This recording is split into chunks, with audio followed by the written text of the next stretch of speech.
Welcome back to another Investing with IBD episode. It's Justin Nielsen here, along with Arusha Peiris, who joins me every week. He's a portfolio manager over at O'Neill Global Advisors, and we're coming to you on October 25th, 2023. We kind of alluded last week that we were maybe going to have a special guest, and we were kind enough to be joined by Jeffrey Hirsch over at the Stock Traders Almanac. He's the editor over there, taking over where his father left off. And we figured that because of everything that's going on in October, all of this talk about bottoms happening and seasonality, who better to have on the show than Jeffrey Hirsch to kind of walk us through that. So welcome, Jeffrey, back to the show. Good to be with you guys. Appreciate you having me. It was Yale's 100th, or would have been his 100th birthday on Monday. So wow, it's all kind of ironic or paradoxical that we're seeing this October volatility that he, taught everyone about way back in 1969 in one of the first almanacs. So great to be with you. Yeah, well, thanks again for coming on, especially short notice, because it was an idea that Arusha had last time. Arusha, he's still the idea man, so well done, Arusha. Of course, Arusha and I are also just coming off of a founders club that we had out in Arizona. It was really cool to see a lot of folks in person, to see each other in person. I mean, Arusha and I don't get to see each other in person that much. So, Jeffrey, we'll have to have you come to one of these in the future. Oh yeah. Yeah, it'd be good to see you in person. You know what? I'm not sure where next year will be, but it's once a year. It's kind of like once a year, a premium event for IBD. Yeah, well, I guess we know how to get Jeffrey there. Just put it near a beach, and he'll show up. You know what? Maybe we'll tie it in with visiting my daughter in Hawaii. There you go. So, you're really raising the bar here, Justin. Right, exactly. I don't think the powers of that be are going to be really happy with Justin. Yeah, I have no power on location, so just everyone should know that this is all talk, no action here. But hey, let's get right into it, and we're going to talk, of course, as we always do, about the market and what's happening there. Earnings wave is coming, and so we'll have to address that. And then, kind of just let's talk a little bit about this whole idea of the October volatility bottoms. Jeffrey's talked about this so many times before, but certainly a good idea to kind of, as the month closes, see where we are and see how we can kind of gauge that. And then Jeff's got a few ideas in terms of trades for us that we'll talk about in the third segment. So where do you want to start, Jeff? NASDAQ market, or is there another one that you're looking at a little bit closer? Well, I mean, NASDAQ had a rough day today. We can start there, but it had a great year. It had a great sweet spot. The one thing I'm concerned about overall is that, for the past 3 years, we've been tracking our seasonal cycles and the 4-year presidential election cycle so closely. It's at a time like this in October when we have turmoil in the Middle East and, interest rates, though not historically high, sequentially high over the past couple of years. And with the 10-year, as we were discussing prior, being, spiking a little bit this afternoon, you wonder how long can the seasonals and the cycles really be driving anything. I mean, I look at seasonal cycles, as a foundation, but fundamentals, technicals, monetary and government policy, geopolitics, sentiment, all play in, to the disciplines that I look at for the market. So I find myself feeling a little bit, unnerved by the action, even though it's setting up, which is good. I can be my own contrary indicator and playing off my own emotions a little bit. But, late October, a great time to buy stocks, especially techs and small caps, as we say in the Almanac in print. If you look on page whatever on October 24th or 5th, if you got yours handy. And here it is happening. So I got to stick to the program, stick to the system. And, we finally had one thing, go positive for us, or at least get solved with the Speaker of the House getting one in there. That's one thing checked off. We still have a bunch of other things, but it's times like these when sentiment gets really negative. You got to hold to it. So NASDAQ's looking like it's setting up a nice bottom. So Jeff, so the seasonal MACD buy signal, that's still in effect, right? Correct. We look for our MACD buy signal for the best 6 months, which are November through April. We wait until we get to October 1st. Okay. And look for a crossover using the 817.9, not the 1226.9, for all three major indices, the S&P, Dow, and the NASDAQ Composite. And we got that signal, what was it, October 9th, I believe, if memory serves. That was the I Monday think that it so. happened. Yeah. Yeah, So we October put 9th that was the Monday. you know, market's gone a little bit lower than there. I mean, no one ever said that these signals picked the exact low. Right. But after being out of NASDAQ since June 22nd, again, if memory serves, we avoided a lot of the downdraft. Here we are, you know, in the headlines today that we're at lows not seen since June, you know, levels not seen since June. So the MACD buy signal for both, for all three of them, the S&P, Dow, and NASDAQ, is in effect. And that's one of the trades that we hold without a stop because of the seasonal overlay. Whereas with the stock picks and ETFs that the sector ETFs that we pick, those will put stops in on. But the best month switching strategy, the history is built in there, so there's no stop on that. Okay. Okay. And I mean, a lot of times, you know, just before people think that it's like crazy to not have a stop, you know, there's this concept of dollar cost averaging. And while we never would suggest doing that on individual stocks, doing that on markets is something that's completely legitimate. And Bill even suggested that in his book, How to Make Money in Stocks, for how to make $1 million in mutual funds. Hey, when the market's down, you know, 33%, add as much as you can. That, and you know, putting in a set amount every month, and you'll adjust dollar cost in there with the indexes. Yeah, that's the key. I think is a sound strategy. Yeah. Let's switch over to the 10-year Treasury yield, because you did bring up interest rates, and you pointed out that they're not at historical highs by any stretch of the imagination, but the change that we had from this, you know, it was pretty dramatic. I mean, I think of it, you know, hey, we were just in Arizona and very hot weather. Look, if you went to the North Pole right afterwards, your body would just, you know, have a shock to its system, and that's kind of what we got here. So how are you looking at the 10-year Treasury yield, because that's been so important here? Does that overlay at all in your methodology?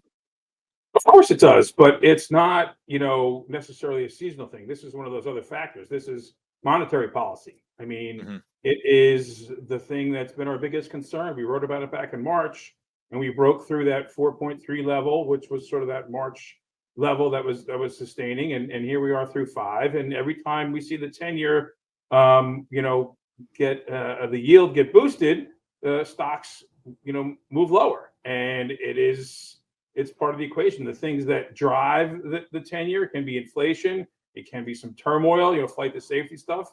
I know we were looking at the numbers when today's action, when the speaker was elected, it looked like there was a spike in the 10-year. So I don't know, selling the news, or just, you know, we've got somebody here now. What are they going to do next?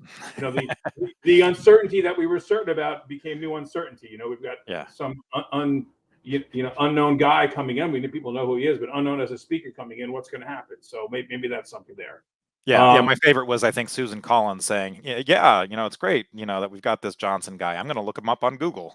Yeah. Good for her.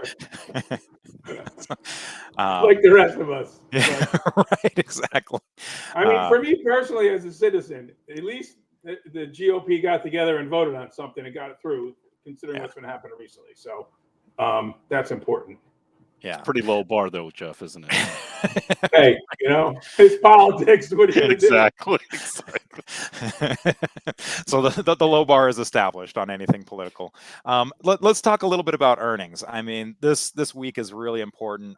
We had Microsoft and Google, or Alphabet, I should say, the parent of Google, and Microsoft was up. I mean, certainly off of its highs, but you know, up a decent amount. Whereas Google, Alphabet, just really got hit hard. You know, dropped below its 10 its 50-day moving average line and its 10-week line, almost a 10% drop.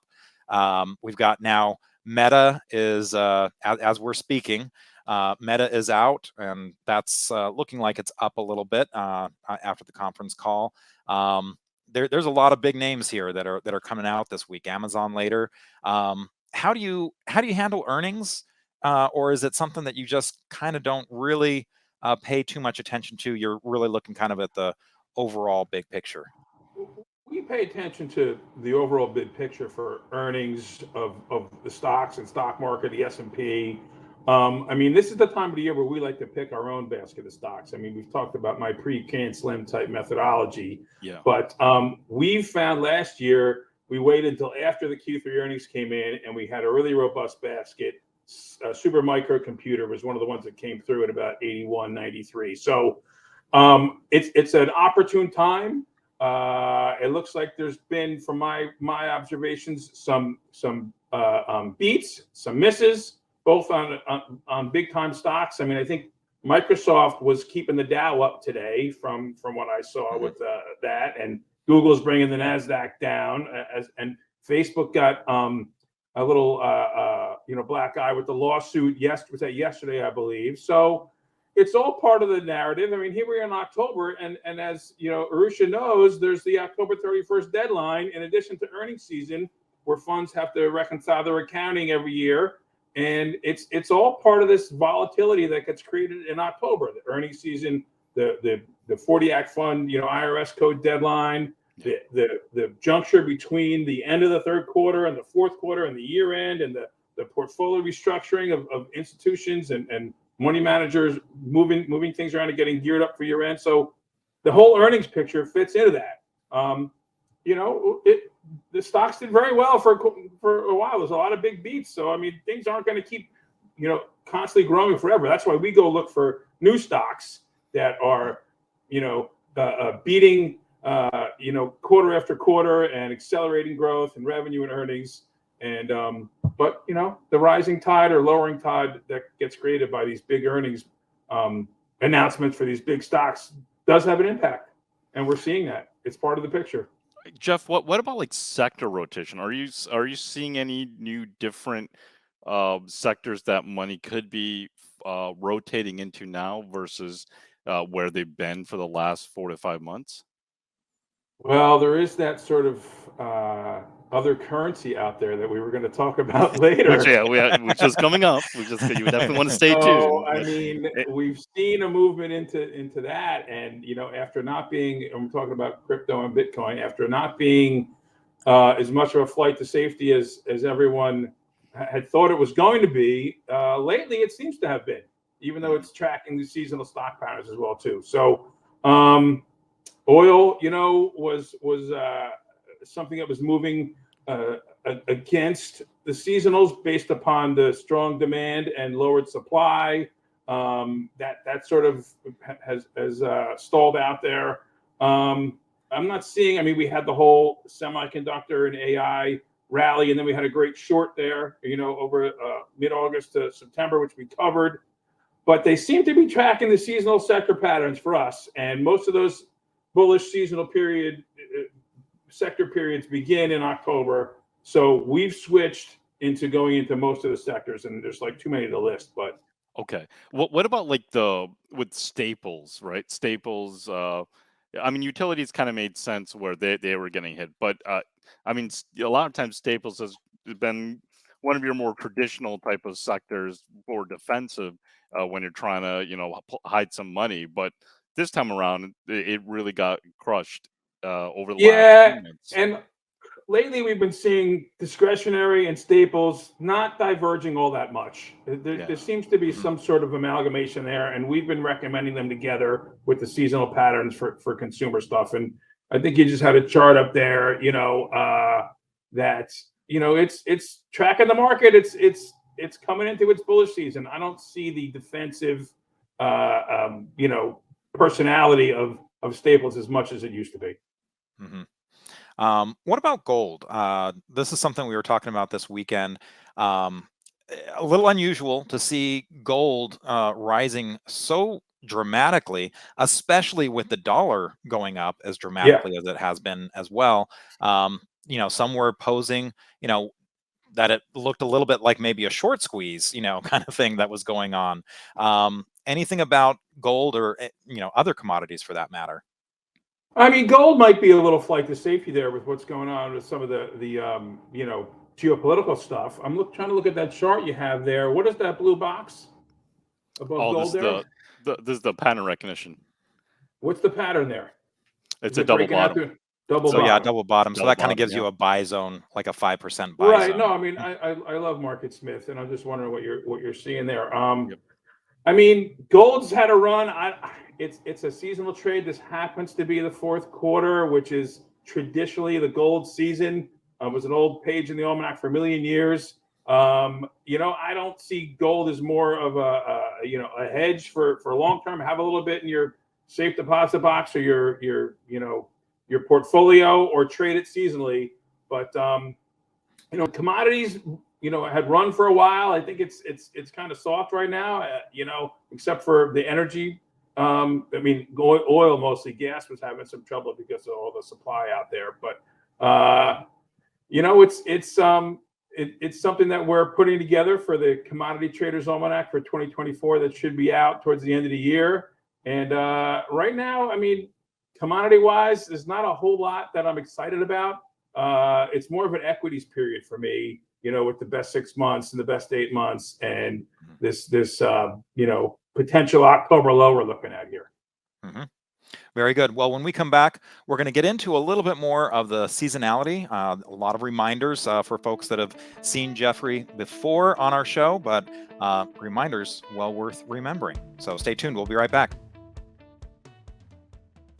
The stock market moves quickly and it could be a lot to keep track of. But what if you had a team of experts feeding your research and trade ideas every morning? Market DM by Investors Business Daily is a daily newsletter that boils down everything you need to know about the stock market into a 5-minute read. You get actionable trade ideas for stocks and options in your inbox every day, plus educational lessons to help you elevate your trading. Subscribe today for only $20 a year. Just go to investors.com/marketdm. That's market DIEM to get started.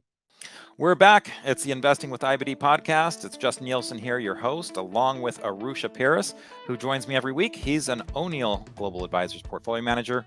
And our special guest this week is Jeffrey Hirsch, returning back to the show. He's an editor. He is the editor, the big man over at Stock Traders Almanac, taking over where his father left off, who would have celebrated his 100th birthday not too long ago. So that's real interesting stuff, because a lot of stock traders really rely on the information that's been collected over so many years. And to that effect, let's talk a little bit about this whole seasonality that you mentioned. You keep on saying, Jeff, how we're looking at the best 6 months coming up, and so Yes. what is that based on, and how often does it come to fruition?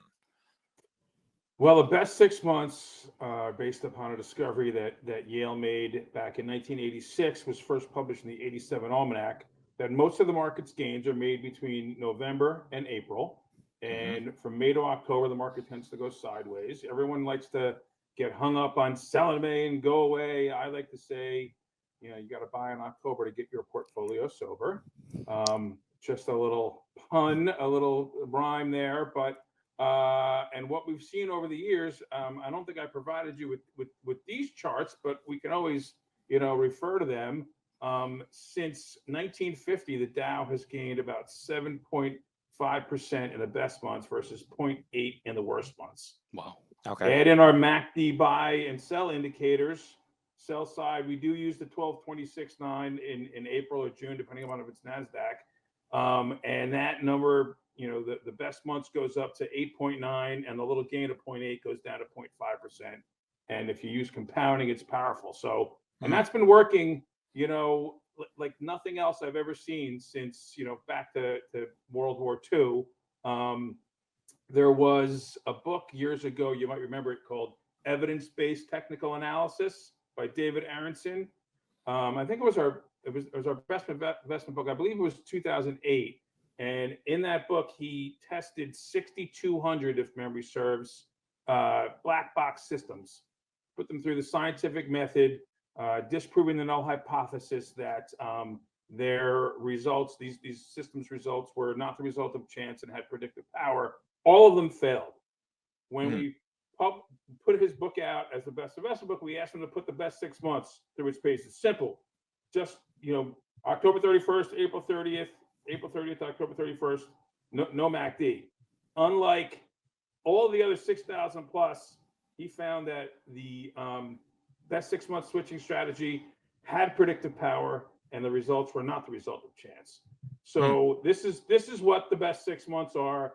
It doesn't go like, the market didn't go down from May to October. No, but a lot of years it does, and most years it kind of goes sideways and marks time, and it's choppier and gets weaker during the summer doldrums when volume dries up. And we had it this year. We had that very typical July peak, but for now, here we are in October, and I think we want to just zoom in on the October specific, and then get into how the year has played out. I mean, the 4-year cycle is also uncanny, which I've shown you, and I can put in here. But for October, you can see in the big dashed lines is the pre-election years, and you could point to October 25th area there where you see a low in the Russell, which is today's close. I just posted this out on Twitter a little while ago.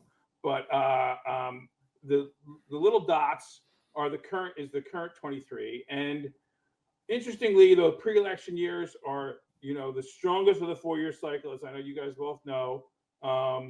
October is weaker for the pre-election year, perhaps having something to do with there being such handsome gains earlier in the year, that sweet spot that we've spoken about from midterm Q4 to pre-election year Q2. And here we are with, the Russell is most pronounced, 2000 is here, most pronounced with the red dotted line that you're hovering over there.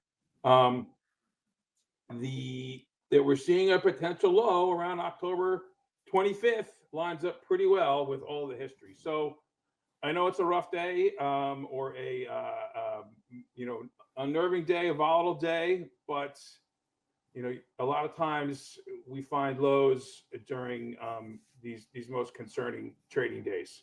So it remains to be seen, but it's still lining up pretty well. Wow. So I think, this definitely helps, Jeff. But yeah, so now for all the listeners out there, what we want to do from the IBD perspective is let the market set up. The earliest we could get a follow-through day is next week now, because we reset the count today, and so we're back to essentially day number 0.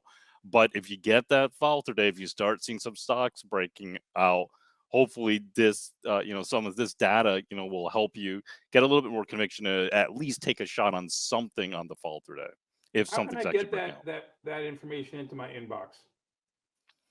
You know what? If you go to if you go to investors.com, usually that information will be on the big picture. But I used to read the big picture in the paper every day. Yeah. So it's still on investors.com every day. So right on the front page on the left. I love those follow-throughs, and I use Market Smith, but I need to be able to get that confirmation from you guys as well. So I gotta check on that. But yeah, we'll make sure your subscription is up to date, and we'll give you a tutorial during the break, so you know exactly where to find it. So now you've kind of mentioned how your goal isn't really to get right at the bottom on that bottom day. If you're close, you're like, I'm good. So you mentioned how you don't really have stops in place right now for the indexes. Is there anything about, okay, if this doesn't bottom in October, is it likely to bottom in November, or how does it play out when October happens and the indexes are still looking for a bottom? Well, you probably have a situation where there's something more powerful at play. Other forces other than the usual, market forces, seasonal and otherwise. It could be the Middle East. It could be inflation. It could be rates. It could be politics. It could be geopolitics. But here we are in a pre-election year where you generally see the high for a pre-election year at the end of the year and a huge Q4 rally. But if the market can't materialize that, I'm going to start getting concerned. The only things that we don't have stops on are the the Dow, S&P, NASDAQ, and Russell 2000 ETFs that are part of the seasonal switching strategies. And, you know, we reserve the right to go in and call a sell if we need to, whether we're out of stop. But right now, it's still playing very much into our hand and very much into our pattern. So while, you know, and I've mentioned my own contrary indicator emotions, and times like these when I'm most nervous have been times when markets have bottomed or turned, when things look darkest. So you got to have a little patience. You got to have, you know, yourself a little diversified, other than just being in this trade. But we were out of the market since, you know, June 22nd and earlier when we got out of the S&P and Dow. So, you know, had we been in the whole time, I'd be even more concerned. But having missed the Q3 correction, I'm okay getting it a little bit early. Yeah, you saved a lot of pain, and your readers a lot of pain if they were following that, for sure. And 'cause even it more was so pretty tough. last year, as you guys remember, right? Yep, Yeah, exactly. yeah. Getting out of the way of that bear market in 2002. Yeah. But here Yeah, we are, October phobia, bear killer, bargain month, turnaround month, and it's lining up pretty well. If you roll out to the full year chart, I mean, there's a lot of charts we could go through.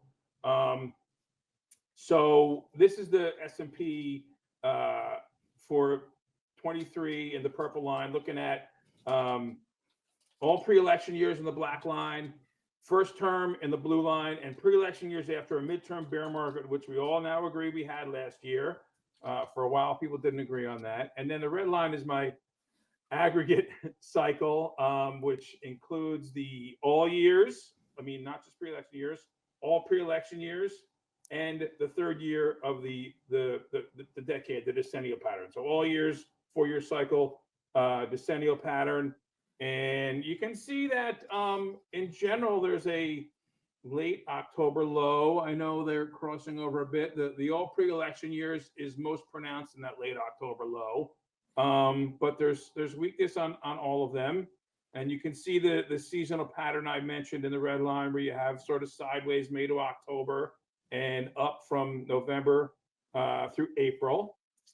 And I mean, I'd love to show you the 4-year cycle one again also, but the whole seasonal and 4-year cycle trading pattern continues to track. It's been tracking to a T for quite some time. And as I said, you know, it's times like these when everyone's starting to jump on it that I get a little bit concerned that something might you know, override. But for now, it's still tracking and tracking closely. And this indicates to me, you know, a late October low, potentially a couple of retests or some other pauses at the end of November. And then we take off at the end of the year, the last 2 weeks of the year, especially when small caps outperform. And you know, it's just, it looks pretty on track to me. And you know, you talk a lot, and by the way, we are going to have Jeff back on, like probably February, because you really kind of hit home a lot of times how important the trifecta is for how the year goes. Yeah, the tradition now. It's the one podcast tradition, right? But you know, certainly, you know, the first thing you're looking for is that Santa Claus rally as part of your trifecta. So, you know, how important are the next few months in terms of, you know, how we finish out the year to determine what happens next year? I think they're very important. I mean, if we don't get a Q4 rally in a pre-election year, and then we don't get the Santa Claus rally, which people always mistake as being the year-end rally, where, you know, that's the one Yale invented. If Santa Claus should fail to call, bears may come abroad, and all that little trading period, the end of the year, last 5 days, first two of the new year, or the first 5 days of the year, and then the January barometer. If none of that triggers, that's going to change my outlook. I'm going to need to see those seasonal indicators come in, along with the market behaving more healthy over the next couple of months, for me to continue to be bullish for next year. Yeah. And you know, I also want to mention, I just want to mention for folks real quick, because we did just go over a lot of charts. So just as a reminder, they can find these charts at, you know, by watching the video of the podcast at www.investors.com/podcast, or as many of you can see, Jeff put his Twitter handle, or X, I should say, at Almanac Trader. That's right there, and these were posted earlier on X. So we're pulling these charts right from there. So and of course we should also mention that folks can often get a lot of this stuff from the service. The Stock Traders Almanac is coming out. Is it published yet? I know this is around it's out. It was released on the 24th. I've seen some people have already received them. Okay, perfect. So, that's something that folks can go, and by ordering it through you, Jeff, they get access to a lot of your insight and commentary as well. So yeah, it comes free with our subscription. By the way, I asked the Wiley PR person to send you guys each a copy. Oh, awesome. Very good. Okay, Arusha, take it away. You had a question. Well, yeah, getting back to the Almanac and the 2024 Almanac, you have to write that outlook months ahead, right? June. June. Yeah. That's one of the strange things. I mean, I do reserve the right to update it at any time I so choose, but I'm on record for what I think, should be bullish next year, power of a sitting president, but we'll do the annual forecast just before Christmas in December for the newsletter, and that'll, take into consideration everything that's going on, and then we'll update it again in January. And as I did with you guys last year, we've done other years after the January barometer, trifecta are in. But as I was saying, I guess in the break, the thing with, when the market doesn't behave as it should during a bullish period of time, it's an indication that there are other forces that are more powerful at play. And then when that seasonal bullish period is over, those forces may really have their say. And that's the sort of underlying point about, what happens if the market doesn't rally, in Q4 and doesn't have a January indicator trifecta.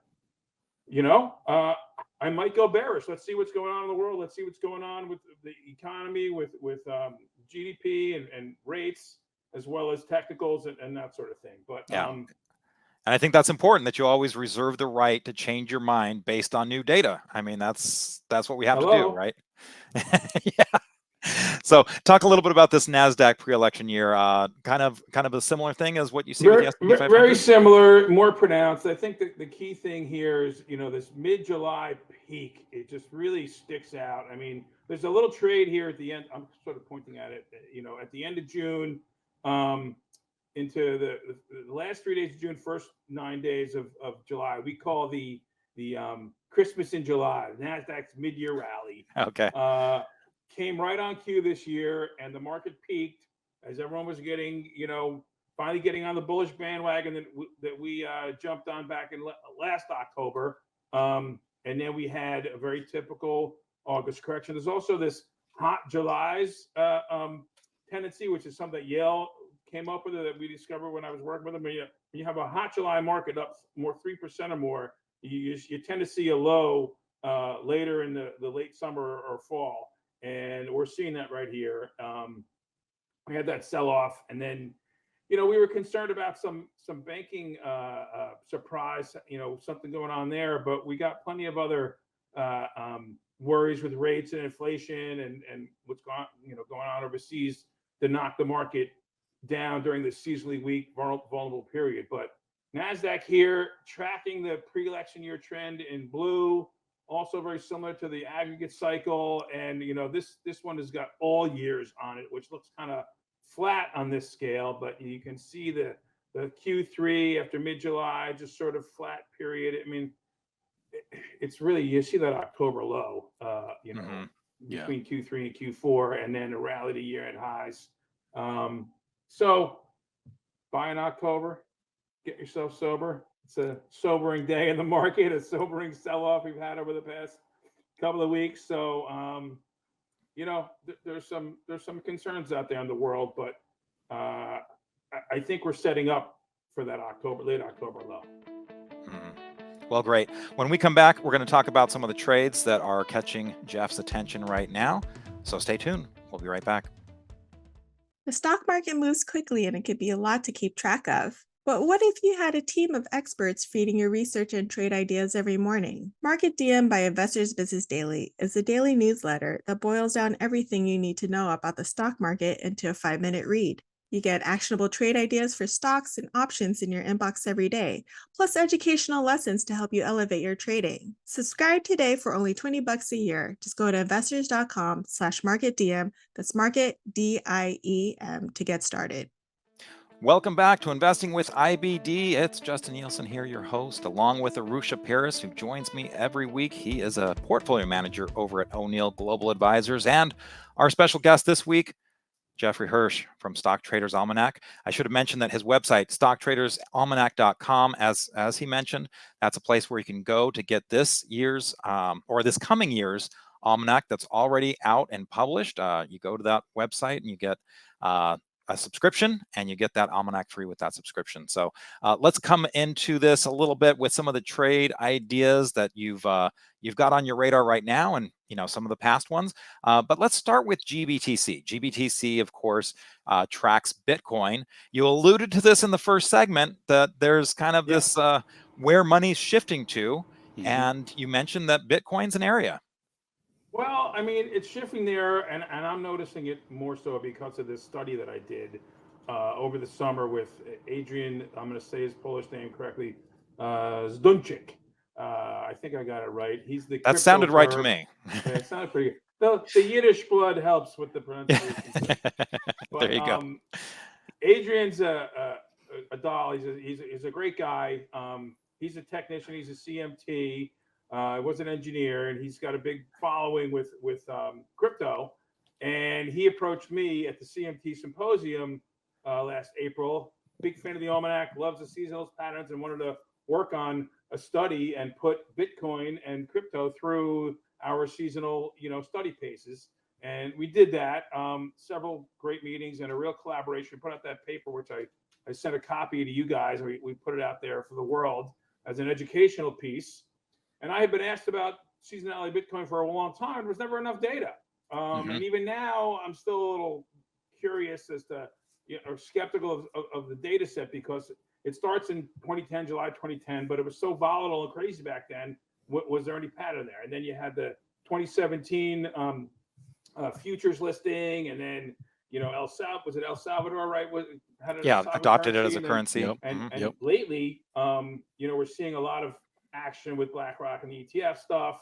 I noticed out at the Future Proof conference in California in September, there was a lot of sponsorship of some of the Bitcoin, Grayscale was there, and Bitwise. And then I came back, and all over the cable, financial news, it was this Bitcoin ETF, this, all this crypto stuff going on. And then as we're putting together the final touches on this paper, we see that the seasonal low of Bitcoin is September, late September, September 25th. So we timed the release of this study at that time for fun, but also because it was timely. And lo and behold, it hit a low there. I have a position, full disclosure, in GBTC. My position is up substantially since I got it. So I'm not saying that anyone should go chasing this, but if you're looking to get into Bitcoin and the trade, but want to do it through an ETF, I know there's a new one coming out. This is very well correlated to, I don't know if you can do the correlation on that chart to Bitcoin itself, but this is one of the reasons that it was my choice, was that it correlates and tracks very well to the underlying Bitcoin. With some of the seasonal charts that we did, I mean, October's up substantially for Bitcoin, and November is up even more. And if you can, let's switch to that chart real quick, because you have a chart here that shows really well how September tends to be an ugly month, and we're looking at some really strong months coming up here. So I got in pretty close to that low point. I mean, it's up, like 100% from last year, or something that period of time. But you see that September, low bar right here. Yep. Very true. It looks, if you remember from your Almanac, doesn't this look very similar to the S&P or NASDAQ bar charts that we have in the back of the book there in the data bank? One of the things that we noticed is that, as I mentioned, it's a bit of a flight to safety right now, but overall, it seems to be tracking the stock market. It kind of trades like a tech stock or the NASDAQ, where you have, at about 4x the NASDAQ is sort of the back of the envelope comparison. And you can so it's a little bit more of a risk-on trade.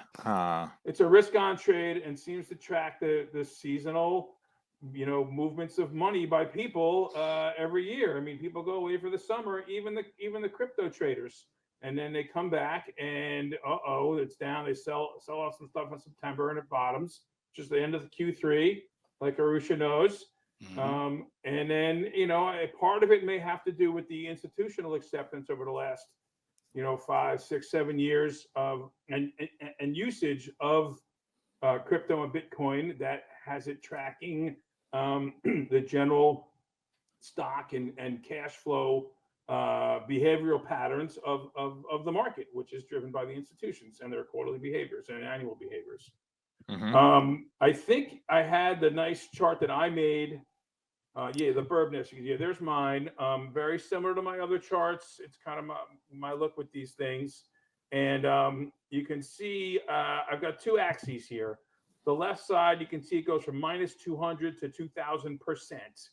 And that's what the all years and the 2011 to 2017, the first full year of data that we have in the blue there. Right side is -10 to 100%, which is 2018, last 5 years to 22, and the current year in orange. This is a little bit dated a couple of weeks ago. I think this is updated on the 9th or something, if memory serves, but we've gone higher. We all know Bitcoin's up to almost 35,000, was up even more today. You see that late September low on the chart, in the blue and green lines, right? Annual. We talk about sell May and go away. I mentioned buy in October and get yourself sober with Bitcoin. It's like, remember to buy in September. Okay. Remember in September. But it seems like that you could just buy in September every year. But I got in a little bit after that late September low, just because of some trading and other things. But still, I'm up substantially in that position over the last 2 or 3 weeks. So again, this has been a pleasant surprise. It's also a proving time for Bitcoin. Everyone's talking about this Q4 rally for Bitcoin as well. And again, like the stock market, as I said last segment, if it doesn't happen, it's going to be a concern. And then there's this halving cycle, right? Which is something I learned during this study. This endeavor with Adrian.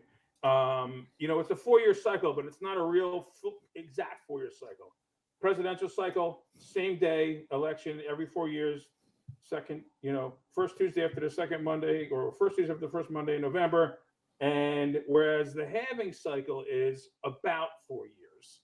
I don't know if you know, every 210,000 blocks on the chain, the fee that one gets for mining Bitcoin is cut in half.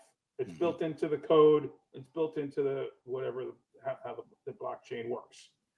It's estimated or projected that the next halving will be in April of 2024. While working on the project, I saw that date, that estimation shift from like April 16th to the 24th. I haven't checked it in the last couple of weeks, but it may have shifted back and forth.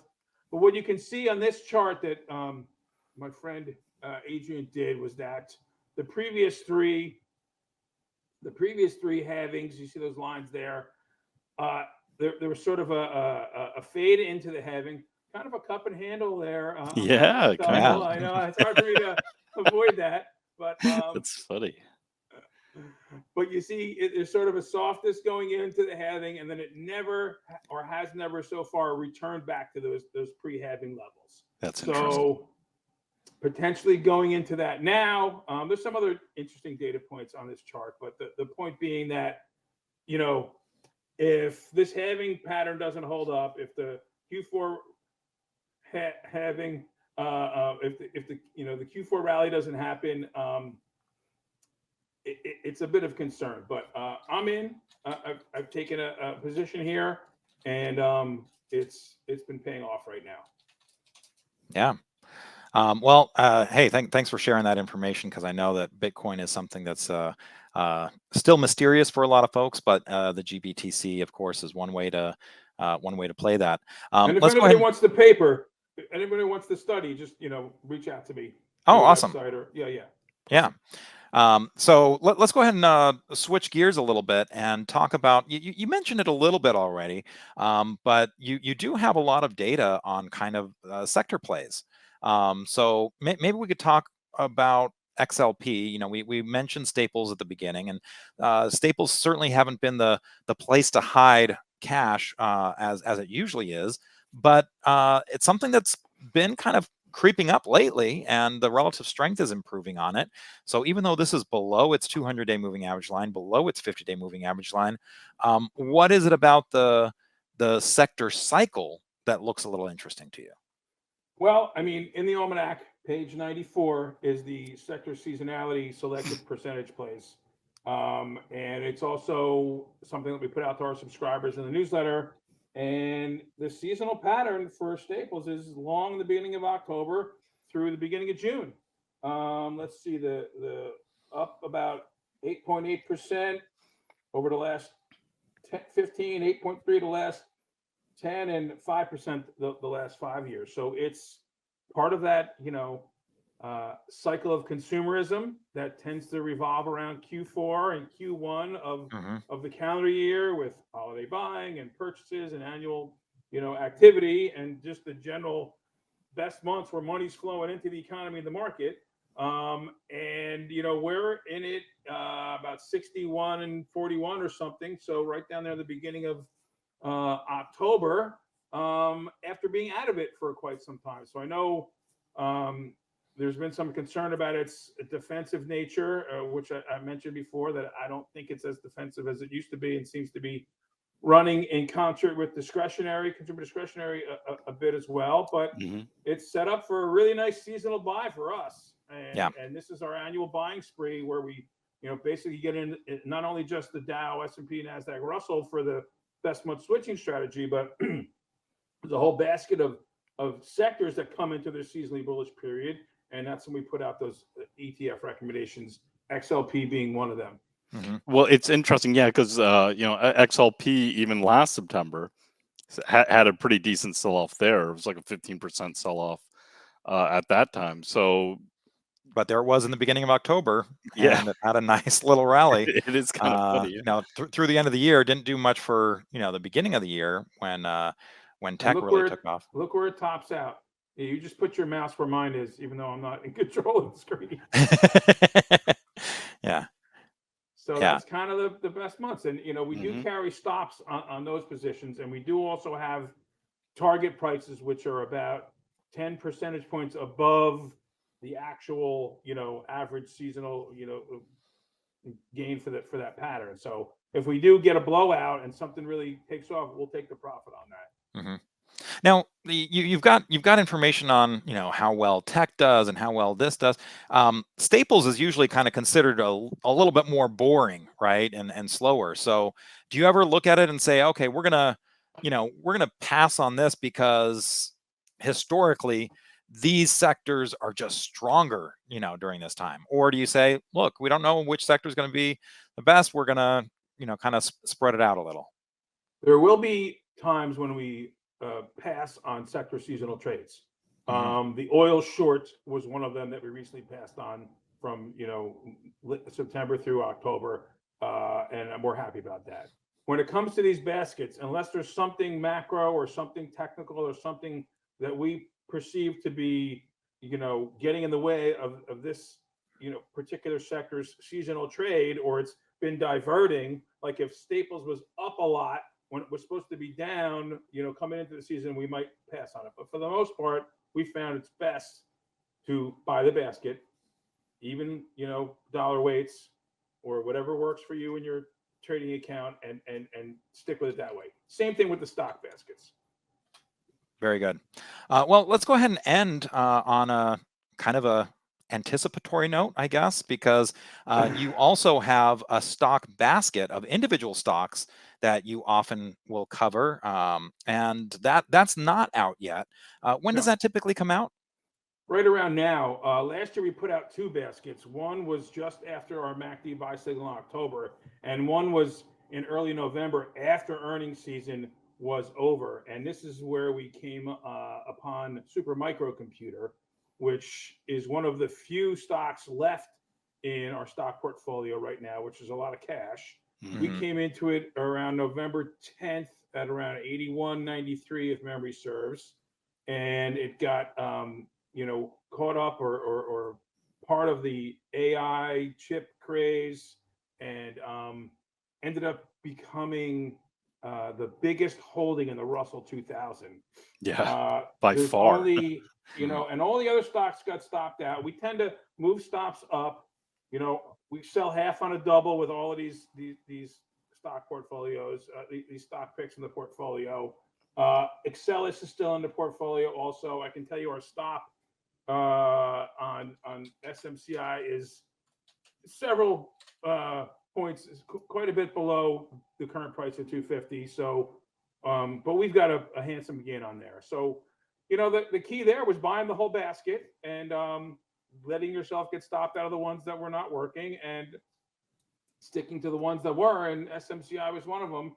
So what we do is we look for stocks that are, I always joke, pre-can slim before the momentum and the confirmation. We try to deliver a different service where we're looking for stocks that are growing, aggressive with acceleration in earnings and revenue growth, with undervaluation in PEs, price to sales ratios, margins, that sort of thing, good cash flow, a whole bunch of fundamental metrics. Then when we sift through all the stocks, we use both MarketSmith and Zach's Research Wizard to call all the data, and we throw it into some other charting software as well. And all things being equal, we're going to look at ratings, and we don't care what the analysts are saying about the stock. We're looking for stocks that are underfollowed. So if there are 2 stocks being equal, one's followed by 3, 4, 5 or so analysts, one's followed by 20 or whatever, we're going to go for the one that's followed by less analysts.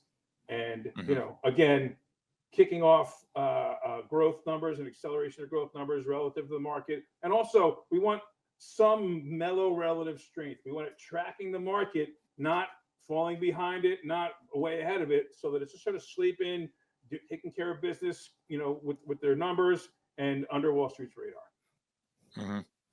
On the fundamental side, how much do you kind of dig into the story? Because like you were talking about the halving, not too much.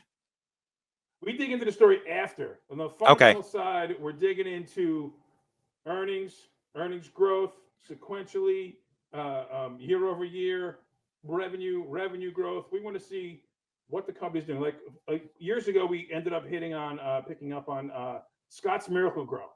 Yeah. We didn't really care, didn't really think about what was going on. It was a few years ago, and it turned out they had just bought that like hydroponic company or something like that.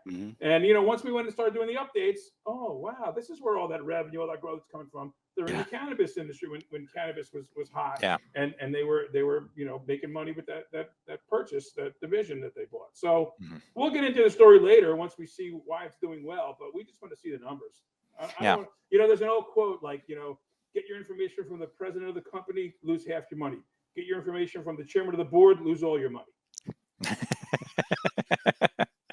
And how many, usually when you go through these screens, how many do you end up with that you have to select from? A couple dozen, 10, 20, Okay. 30, depending upon what's there. Probably not 30. It's a bit too much for, any individual to manage. Yeah. And is that a once a year thing? Again, reserve the right if the opportunities strike to do it more than once a year. We did 2 last year.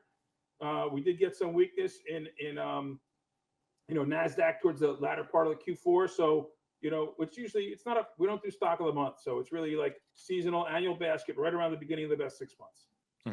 And just to kind of wrap a little bow on this, because you mentioned the AI angle, but another angle, I wonder, I don't know the answer to this question, maybe you do, but with the halving, certainly energy costs for mining become a lot higher, right? When those halving comes. And SMCI, that's kind of what they do. They kind of, really help manage to get things efficient, in terms of the energy costs for high processing power type jobs. That's why AI is usually associated with it. Right. But I know that they're involved with, Bitcoin mining in China as well. So is that something that, maybe SMCI gets another leg with the halving? That's an interesting piece of analysis. It's quite possible.